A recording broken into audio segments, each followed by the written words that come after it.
자, 오늘은 우리가 지킬 것입니다. 우리를 지키는 그 사랑에 응답하며 우리를 어떻게 무엇을 지켜야 되는 것인가 하는 내용입니다. 우리말은 참 어렵습니다. 참 어려워요. 비슷비슷합니다. 자, 오늘 설교 제목 보시면 지향 이렇게 돼 있죠. 한자로 뜻지를 쓰는 지향이 있고 가르칠지 혹은 손가락지를 쓰는 지향이 있습니다. 뜻지를 사용하는 지향은 평화지향, 미래지향, 성공 혹은 출세지향처럼 어떤 뜻이나 목적에 의지가 쏠리는 것을 얘기합니다. 그리고 가르칠 지를 쓰는 지향은 예를 들면 20살이 되니까 막연하나마 장래에 대해서 지향하는 바가 생겼다는 식으로 일정한 목표를 향해 나가는 것 혹은 그 방향을 얘기합니다. 쉽지 않죠, 우리말이. 자, 그러나 제가 오늘 주목하는 것은 뒤에 나오는 향이란 말입니다. 향할 향자는 파자를 해보면요, 집 위에 입구자입니다. 그래서 이제 향자가 가진 의미 가운데 하나가 바람이 들어오는 그런 방향이라는 의미가 있다고 얘기를 합니다. 자, 이 향자가 쓰여지는 이제 말 가운데 옛 선인들이 집터를 지을 때 사용하던 좌향이라는 말이 있습니다. 양택, 그러니까 이제 집자리를 잡는 거예요. 양택을 할 때 복잡한 얘기는 좀 제외를 하고요. 사람 살기 좋은 방향을 앉히는 것, 그게 이제 좌향입니다. 근데 사람 살기 좋다고 하면 우리는 우선 떠오르는 게 태양이거든요. 그래서 우리가 남쪽으로 보통 이제 집을 방향을 잡잖아요. 그러나 바람이 아주 중요합니다. 이건 제가 길게 설명드리지 않고요. 예를 들어서 자, 생각해보면 바람이란 것이 지형지세에 굉장히 영향을 많이 받습니다. 같은 바람이어도 어떤 곳은 빠르게 어느 곳은 느리게 흐릅니다. 바람골을 잘 잡아서 집을 앉히면 또 아니면 창을 내거나 하면 한여름 더위도 좀 수월하게 지나가겠죠. 반대로 겨울에 맹추위가 와도 사는 것이 더 나을 수가 있습니다. 당장 그런 것이 아니어도 여러분 한번 상상해 보세요. 집자리는 잘 안 쳤어요. 근데 그 집을 온통 창문 하나도 없이 그렇게 이제 집을 만들었다고 하면요, 그 안에 사는 사람은 답답할 겁니다. 자, 이렇게 보이지 않는 바람이지만 사람에게 커다란 영향을 끼칩니다. 커다란 영향을. 근데 제가 뜻과 관련된 지향이든지 방향을 향해 달려가는 지향이든지 심지어 그렇게 강렬한 것이 아니어도 우리가 일상을 살다가 보면요, 바람과 연관된 숨 쉴 구멍은 있어야 된다는 겁니다. 그렇지 않습니까, 여러분? 어떻게 살아도 숨 쉴 구멍은 있어야 됩니다. 물론 숨 쉰다는 것이 문자적인 의미는 아니에요. 아실 거예요. 그러나 때로는 가끔은요, 기질상 사고형이나 직관이 아닌 이제 감각형의 분들은 아니 살아있다고 하면 다 숨쉬고 사는 것 아닙니까? 이렇게 얘기하지만 말씀드린 것처럼 문자적인 의미는 아니에요. 문자적인 의미. 자, 오늘 본문 여러분 읽어보셨습니까? 오늘 본문 여러분이 어떻게 그동안 읽어오셨는지 모르겠습니다. 주님께서 숨쉴 구석을 주시는 것이 아니라 어떻게 이렇게 살 수 있나 중압감을 어마어마하게 주십니다. 그러나 예수님의 의도는 전혀 그렇지 않습니다. 숨쉬고 살랍니다. 숨쉬고 살라는 내용입니다. 자, 이를 이해하기 위해서는 배경을 이해해야 돼요. 배경을 무시한 어마무시한 진리는요, 심각한 오해를 낳습니다. 심각한 오해를. 배경은 제가 그동안 몇 번 이제 복음서의 배경은 설교할 기회가 있어서 말씀드렸거든요. 간단하게 말씀드리면 예수님께서 하나님 나라 복음을 전하시던 당시는 유대 나라가 로마에 점령당했습니다. 속주였습니다. 오늘날 트럼프가 미국 자국 중심주의로 남의 나라 영토도 내가 가지겠다고 하죠. 그것처럼 로마는 영토 확장의 혈안이 되어 있었습니다. 그리고 그렇게 점령한 나라에서는 엄청난 세금을 거두어 갔습니다. 그런데 세금을 거둘 때 자기들이 직접 거두지 않았어요. 현지인들을 고용했습니다. 그런데 문제는 우리나라 일제시대를 보면 일제순사보다 더 무서운 게 누구예요? 앞잡이라고 하잖아요. 우리나라 앞잡이. 그것처럼 현지인들이 로마에 고용되어서 일을 했는데 그들이 그야말로 가렴 죽을 했거든요. 그 대표적인 것이 세리였습니다. 세리. 그래서 세리를 뭐라고 합니까? 성경에서는 죄인 이렇게 얘기하는 겁니다. 자, 그뿐만 아니라 당신은 봉건사였어요. 자신의 농지를 빼앗긴 많은 사람들이 있었습니다. 그래서 우리나라도 일제시절에 자기의 삶의 근거지를 잃어버린 사람들이 살기 위해서 만주까지 갔잖아요. 그것처럼 유랑하던 사람이 굉장히 많았습니다. 그렇게 어려운 시절이었습니다. 자, 이런 형편을 둔 것이 뭐냐? 4장 25절 한번 보세요. 자, 그게 이렇게 얘기합니다. 갈릴리와 데가볼리와 예루살렘과 유대와 요단강 건너편에서 수많은 무리가 따르니라 하는 말씀이 그냥 기록된 것이 아니라 당시의 사회적인 형편을 염두에 두고 기록이 된 거예요. 근데 그런 무리들을 향해 5장 1절 보시면 뭐라고 하십니까? 예수께서 무리를 보시고 그냥 눈으로 봤다는 게 아닙니다. 긍휼을 가지고 불쌍히 여기는 마음을 가지고 보셨다는 거예요. 그리고 불쌍히 여긴 그 대상들을 향해, 상대를 향해 주신 말씀이 오늘 말씀의 내용입니다. 그런데 읽어보니 숨쉬기도 어려운 지경인데 시대 고통을 몸으로 겪으면서 정말 숨쉬기도 어려운 지경인데 우리 보고 지금 세상 말로 호구가 되라는 것이냐, 우리에게 정말 무골호인처럼 당하고만 살라는 얘기냐, 이런 이제 의문이 들 수가 있습니다. 그러나 그렇지 않다고 말씀드렸죠. 그 당시 예수님께 나온 무리들이 이제 예수님의 말씀을 들으면서요, 제가 상상할 때는 박장대소 서 있을 것 같아요. 손뼉을 치면서, 그죠?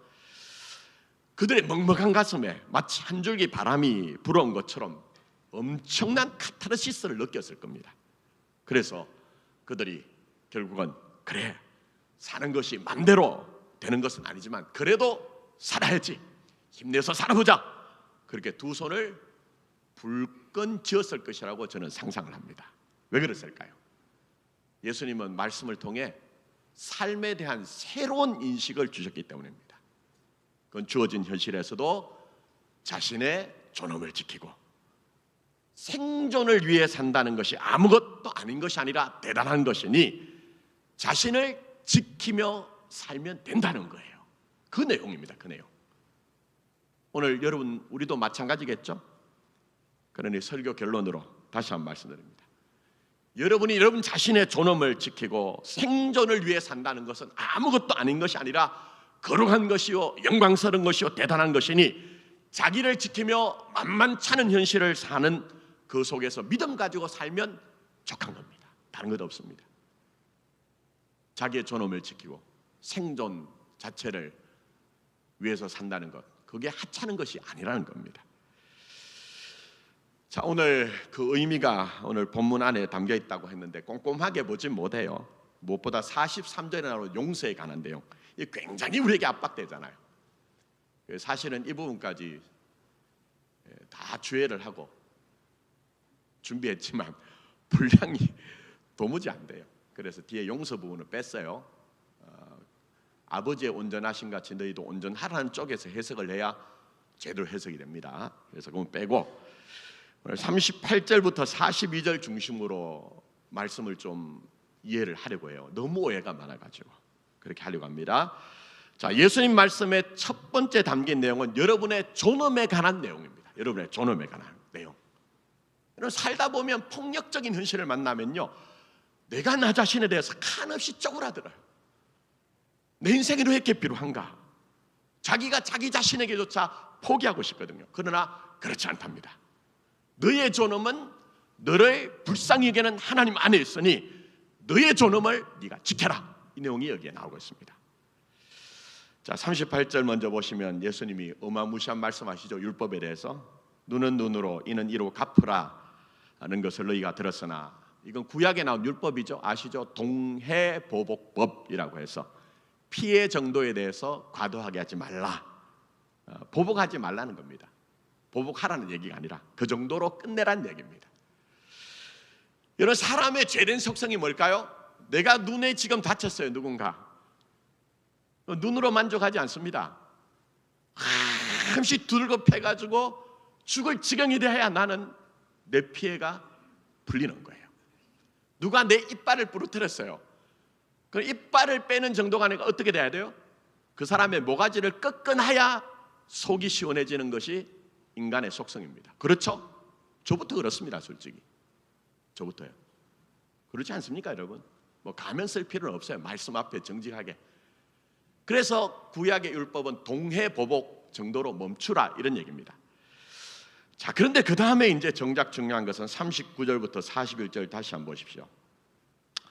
나는 너에게 이르노니 악한 자를 대적하지 말라. 이게 이제 제일 중요한 키포인트예요. 악한 자를 대적하지 말라. 그러나 자세하게는 하지 못해요. 누구든지 내 오른뺨을 치거든 어떻게 해요? 왼편도 돌려대며 또 너를 고발하여 속옷을 가지고자 하는 자에게 겉옷까지도 가지게 하며 또 누구든지 너로 억지로 오리를 가게 하거든 그 사람과 심리를 동행하라 말씀하시니, 지금 이 예수님의 말씀을 듣는 무리들은 안 그래도 지금 먹고 살기도 힘들고 숨 쉴 구멍도 없는데 왜 우리를 숨 쉴 구멍도 주지 않고 몰아붙이냐? 그러나 예수님의 의도는 전혀 그렇지 않습니다. 전혀 그렇지 않습니다. 예수님은 다시 한번 말씀드립니다. 여러분의 세상 말로 호구가 되라는 것이 아닙니다. 대책 없이 좋은 사람 되라는 그런 얘기가 아닙니다. 이 말씀은 여러분이 여러분의 존엄을 어떻게 하더라도 저항하면서라도 지켜내라는 그런 말씀이에요. 이 말씀을 오해한 목사들이 자기는 그렇게 살지 못하면서 강대상에서만 명분으로 얘기를 하니 여러분이 좌절만 될 것 같잖아요. 그렇지 않습니다 여러분. 자, 이제 해석을 해드릴 테니까 잘 한번 따라와 보세요. 자, 먼저 오른뺨을 치거든 왼편을 돌려대라. 얼마나 억울합니까? 오른뺨 맞았는데 왼편까지 대라고 하니. 그러나 그런 의미가 아닙니다. 자, 여러분 한번 생각해 보십시오. 내가 오른뺨을 맞았어요. 그러면 그 사람은 어떤 손으로 나를 때려야 되죠? 왼손으로 때려야 됩니다. 근데 유대 문화에서 그 고대 근동에서는 왼손은 부정한 손입니다. 아시죠? 사용 못합니다. 고대 근동 문화가 아직도 녹아있는 것이 이슬람입니다. 이슬람. 그래서 이슬람에서는 악수를 하거나 선물을 주고받거나 식사를 할 때 어떤 손으로만 해야 돼요? 오른손으로만 해야 돼요. 오른손으로. 왼손을 율법 정신에 사용하면 안 되는 거예요. 자, 그러면 지금 내가 오른뺨을 맞는다고 하면 상대는 왼손을 못 사용하면 어떻게 해야 되죠? 오른손으로 때리려면 손등으로 때려야 됩니다. 손등으로요. 무슨 의미인지 아시겠습니까? 근데 이 손등으로 때리는 것은 문제가 있습니다. 무슨 얘기냐 하면은 상하 관계에서, 예를 들면은 주인과 노예, 요즘 그런 일이 있어서도 안 되고 그렇게 하는 것도 맞지 않지만 남편과 아내, 고대 문화에서요. 고대 문화에서 그때 수치를 주기 위해서 상대 오른뺨을 손등으로 때렸다니까요. 자, 그런데 손등으로 맞은 사람이 왼뺨을 돌려댄다는 건 어떻게 될까요? 다시 때리는데 어떻게 때려야 되죠? 오른 손바닥으로 때려야 되는 거예요. 그 말은 무슨 얘기냐면 나도 너와 똑같은 인간이란 얘기예요. 이해가 되십니까? 손등으로 맞았는데 다시 왼뺨 돌려대가지고 한 번 더 때려주세요, 인내하라는 얘기가 아니라 나도 당신과 같은 인간이라는 의미로 왼뺨 돌려대는 거예요. 그러면 때린 사람 입장에서는 오히려 모멸감이죠. 그 얘기입니다. 그 얘기. 자기의 존엄은 누가 지켜주지 않습니다. 제가 지난 세월 겪은 게 그겁니다. 자기의 존엄은 누가 지켜주지 않습니다. 하나님 앞에서 자기가 지켜야 되는 겁니다.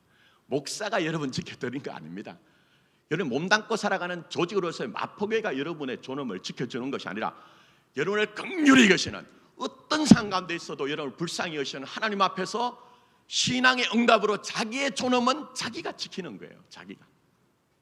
자, 그 다음 보겠습니다. 중요하기 때문에 좀 꼼꼼하게 봅니다. 또 너를 고발하여 속옷을 가지고자 하는 자에게 겉옷까지 가지게 하며. 아니, 그냥 탈탈 털리라는 얘기인가? 그런 의미가 아닙니다. 자, 당시 사회 현실을 제가 꼼꼼하게 다 말씀드리지 못해요. 그러나 당시는 굉장히 착취적인 사회였어요. 어쩔 수 없이 돈을 빌려야 살 수 있는 그런 사회였어요. 근데 돈을 빌릴 때 엄청난 고리로 돈을 빌려주는 사회였거든요. 자, 그럼 어떤 사람이 어쩔 수 없이 돈을 고리로 빌렸습니다. 근데 도무지 갚지 못해요. 그럼 빌려준 사람이 어떻게 하죠? 공회라고 했는데 마을마다 사내들인 공회가 있었습니다. 예루살렘에는 최고의 법기관 사내들인 공회뿐만 아니라 마을마다 사내들인 공회가 있었거든요. 그럼 이제 빌려간 사람을 끌고 가죠. 그러면 심하면 뭐까지 뺏어요? 속옷까지 빼앗았습니다. 자, 그런데 그런 일을 겪는 사람에게 속옷만 아니라 겉옷까지 벗어주라. 이건 무슨 얘기입니까? 여기에는 예수님의 위트가 있습니다. 그게 뭐냐면 누가 수치를 당하겠느냐, 이 문제가 여기에 숨어 있는 거예요. 누가 수치를 당하겠느냐.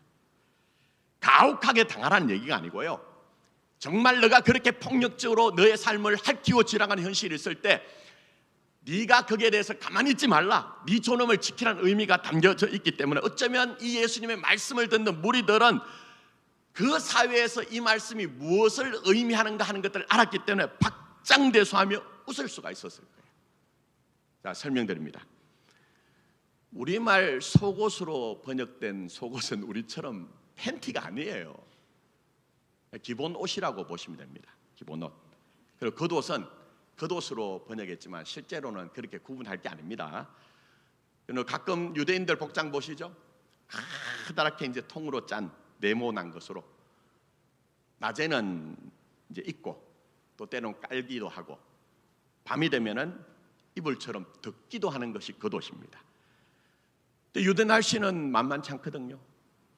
낮에는 자결하는 태양, 밤에는 살을 내는 추위. 그때에 필요한 것이 겉옷입니다. 겉옷, 보호하기 위해서 최후의 생존의 보루입니다. 율법에 뭐라고 돼 있냐 하면은요, 이 겉옷을 저당 잡지 말래요. 혹시라도 그렇게 했을 때 어떻게 된다고요? 밤이 오기 전에 돌려줘야 되는 거예요. 왜요? 그 사람 생존이니까. 제가 신명기와 출애굽기와 신명기 인용하지 않을게요. 그렇게 설명합니다.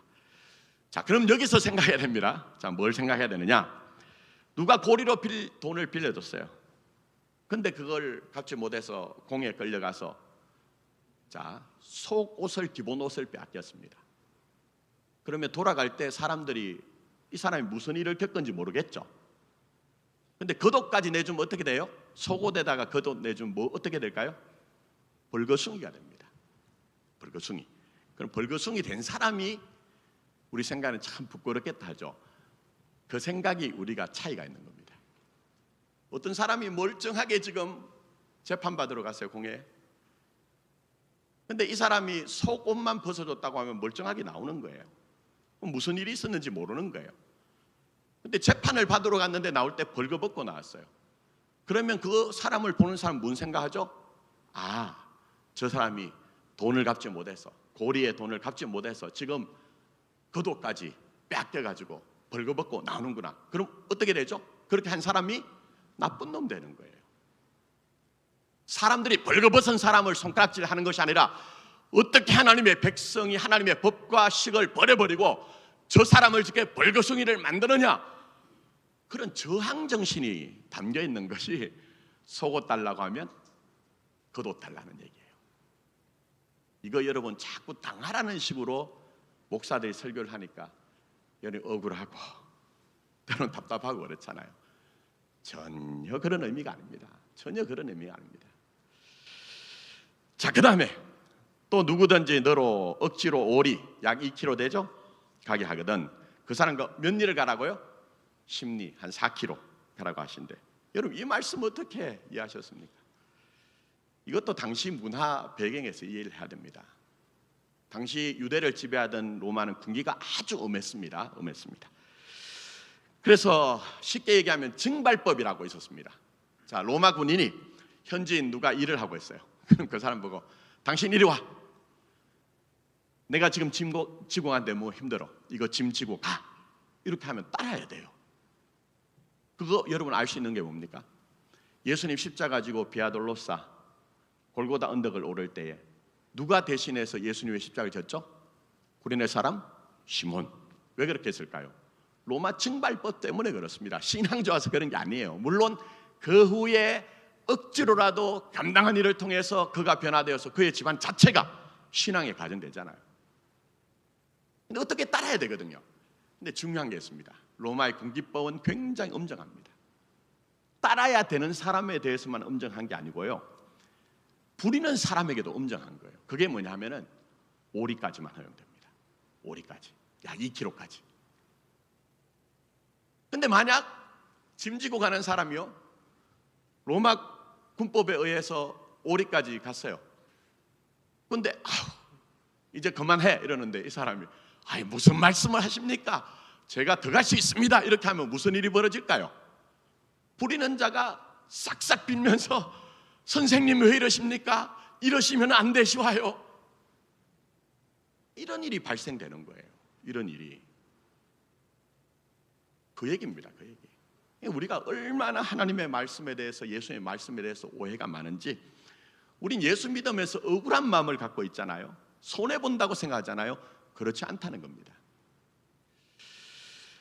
긍휼을 입은 자로서 자기의 존엄을 담대하게 지켜내는 것, 그게 신앙입니다. 이건 오늘도 우리가 마찬가지입니다. 자주 인용했던 로마서 8장 9절은 말하지 않을게요. 그러나 우리가 믿어야 하는 것이 있죠. 여러분이 하나님의 자녀인 것은, 여러분이 하나님의 자녀인 것은, 하나님의 자녀의 신분과 영광과 권세는 분명히 여러분에게 주어진 겁니다. 믿을 때 다른 사람에게 주어진 것이 아니라 여러분에게 주어져 있어요. 그러나 궁극적으로 여러분의 하나님의 자녀인 것에 대한 신분과 권세와 영광은 예수 안에 있습니다. 이게 굉장히 중요한 거예요. 내가 분명히 하나님의 자녀인 것을 내가 믿는 거예요. 그러나 그 하나님의 자녀의 신분과 영광과 권세는 우리 안에 있는 것이 아니라 예수 안에 있기 때문에 어떤 수단과 방법과 세상의 환경도 취소시키거나 패배시킬 수 없다는 것을 성경이 말씀하고 있잖아요.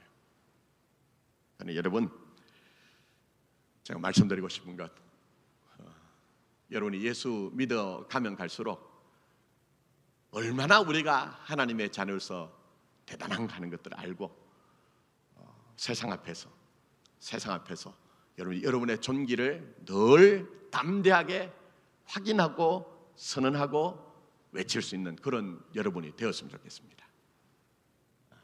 그게 바로 오늘 이제 내용입니다. 자, 그 다음에 두 번째 중요한 내용은, 예수님의 말씀의 두 번째 중요한 내용은요, 생존 자체가 중요하다는 거예요. 소중하다는 거예요. 거룩하다는 거예요. 자, 42절 말씀 보십시오. 42절. 내게 구하는 자에게 주며 내게 꾸고자 하는 자에게 거절하지 말라. 그대로 지킬 수 있는 분 계세요? 자, 손들어 펴주세요. 나는 이 말씀을 그대로 지킬 수 있다. 제가 손들어 펴하시면 오늘 저녁에 당장 전화해드리고 대갑해 가가지고 제가 바라고 원한 거 다 달라 할 거예요. 다 달라 할 거예요. 지킬 수 없습니다. 어느 누가 이렇게 할 수 있습니까? 잘 한번 생각해 보세요. 쉽지 않은 것이 아니라 불가능합니다. 이 강대상에서 외치는 목사들도 불가능한 얘기를 가끔 할 수 있는 것처럼 하거든요. 예수님은 불가능한 것을 여러분에게 요구하지 않습니다. 그럼 신앙이 아니라 환상이 되는 거예요. 환상을. 자, 이 말씀을 근본주의자처럼 오해하면 그 폐해는 아주 큽니다. 아주 큽니다. 당장 그 정인이 저 자신이에요. 저 자신. 제가 전에도 한번 말씀드렸지만 교역자로 부름받아 제가 저희 교회 부임하기 전까지 전임지에 담임 목사 할 때까지 이 말씀을 그대로 이해했습니다. 그대로 이해했습니다. 그게 신앙 때문이든지 아니면 이제는 제가 제 자신이 신앙 때문이 아니라 체면 때문에라도 그렇게 했구나 하는 것을 이제는 알게 됐습니다. 무슨 얘기냐 하면 어떤 분이 와가지고요, 목사님 아닙니까? 목사님 아닙니까? 제가 오죽하면 이 얘기가 참 목사에게는 목구멍에 걸립니다. 늘 그렇습니다. 오죽하면. 자세하게 말씀드리기 그렇고, 그래서 제가 최선을 다했습니다. 말씀 한번 드렸죠.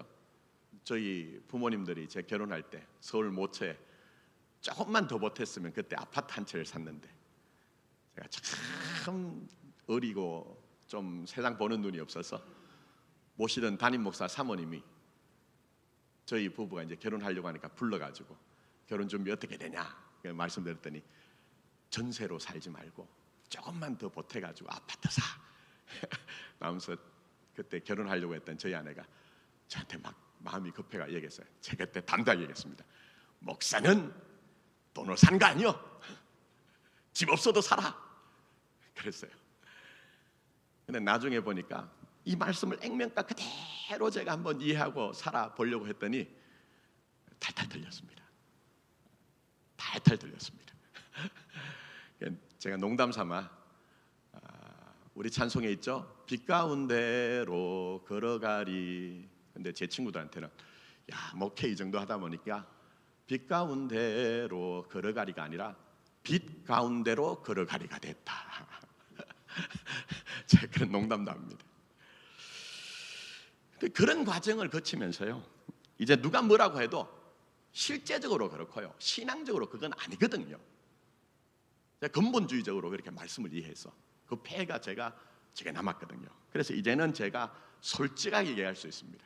뭐 체면이 어떻든지 그런 거 상관없이 제 형편이 안 됩니다. 제 형편이 안 됩니다. 기도만 해드리겠습니다라고 담대하게 제가 이제는 저희 교회 와가지고 얘기합니다. 자, 그런 점에서 자, 말씀을 잘 보셔야 돼요. 내게 구하는 자에게 주며 내게 꾸고자 하는 자에게 거절하지 말라.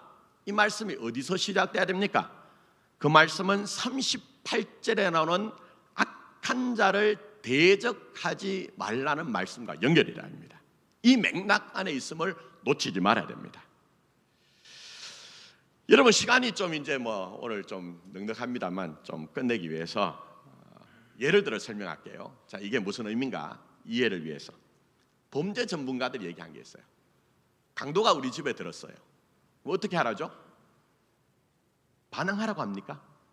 강도가 지금 칼든 강도가 우리 집에 들었어요. 반항하지 말라고 하죠. 달라는 것 다 주라고 얘기해요. 바로 그 상황이라는 거예요. 이해가 되십니까? 자, 한번 보세요.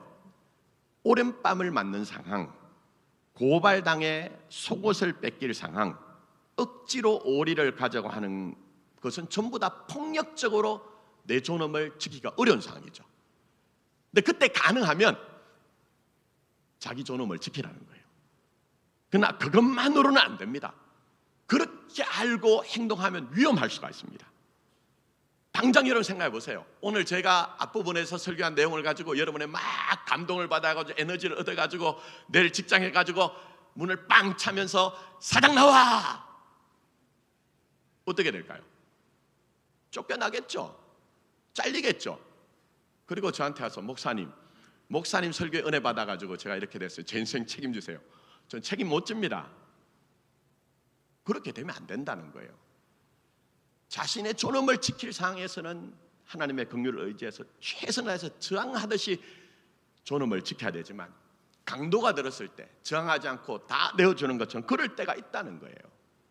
그럴 때가 있다는 거예요. 제 연배나 제 위에 연배 되시는 분들은 아실 거예요.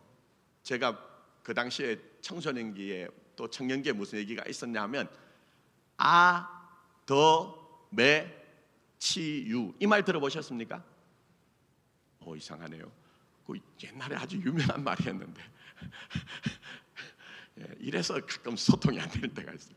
저희 아들이 하는 얘기가 아빠는 아빠만 아는 것을 전 세계가 다 알고 있다고 착각하지 마. 뭐 그런 얘기를 하는데 치유가 뭡니까? 아니 꽂고 더럽고 매서꽂고 치사하고 유치해도 어떻게 하라고요? 문 박차고 들어가지 말라는 거예요. 아드메추 생존을 위해서. 그게 바로 오늘 본문의 말씀입니다.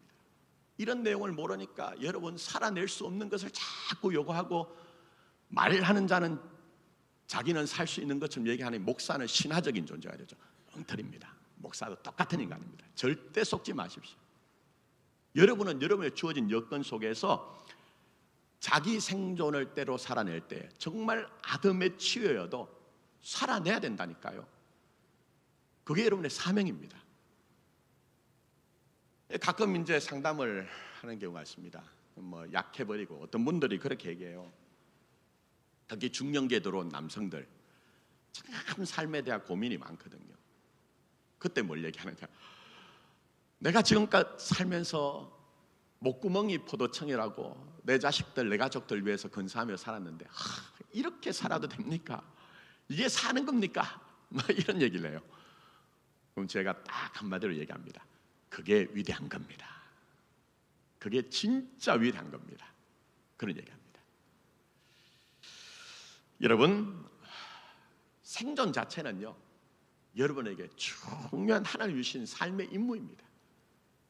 남들이 뭐라고 해도 여러분은 거기에 사명이 있는 겁니다. 여러분이 하나님의 자녀로서 때로는 자존심을 구겨가면서 이렇게 살아야 되나 하지만 주님은 살래요. 끝장내는 것으로 속 후련한 것으로 네 자신의 인생을 확인하지 말고 그렇게 살아내는 것이 정말 위대한 것이래요.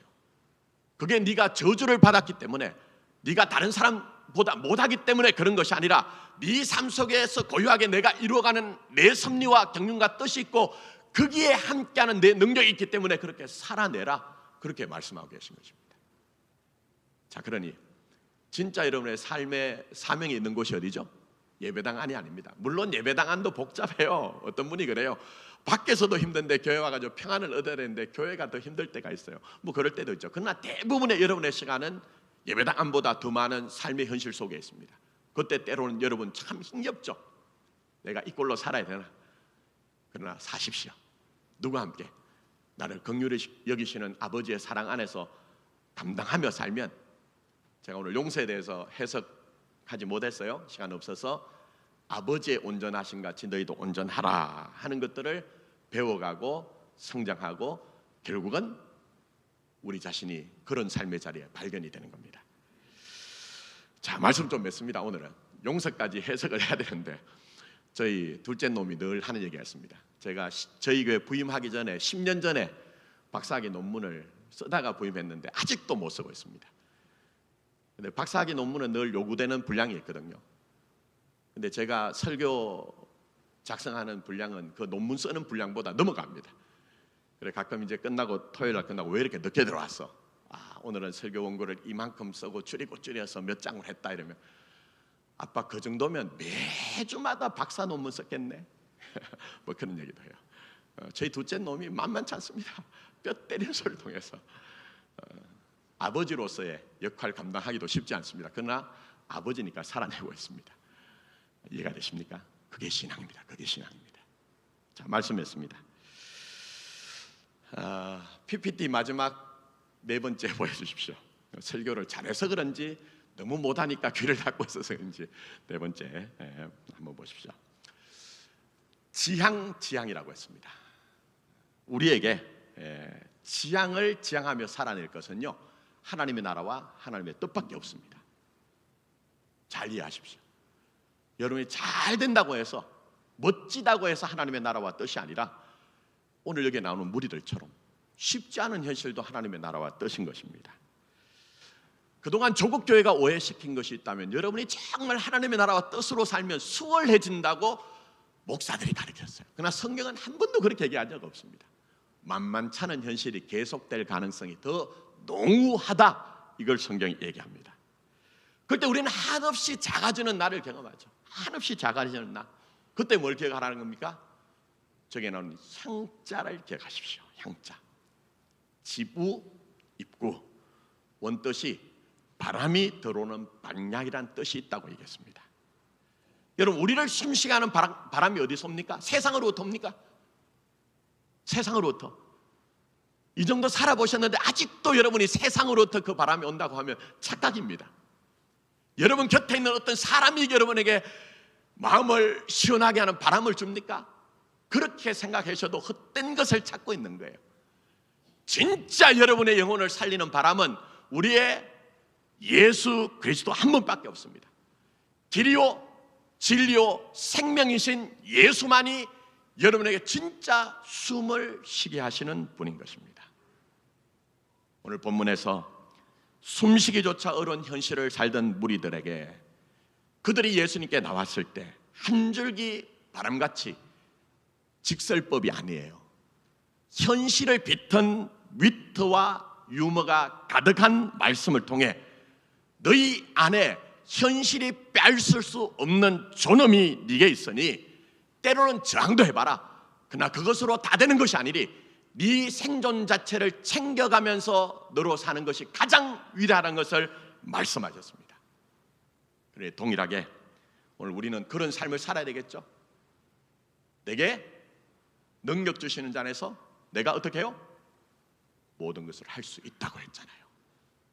잘 될 때, 잘났을 때뿐만 아니라 어떤 상황에서도 예수와 함께 여러분이 여러분의 존엄을 지키시고, 또 때로는 비굴하게 하고 초라하게 보인다 할지라도 자기의 생존이 얼마나 영광되고 거룩한 것인가 하는 것을 알고 자기 자신의 삶을 꼭 붙들고 주님의 뜻을 이루시는 그런 여러분 되기를 예수님의 이름으로 축복합니다.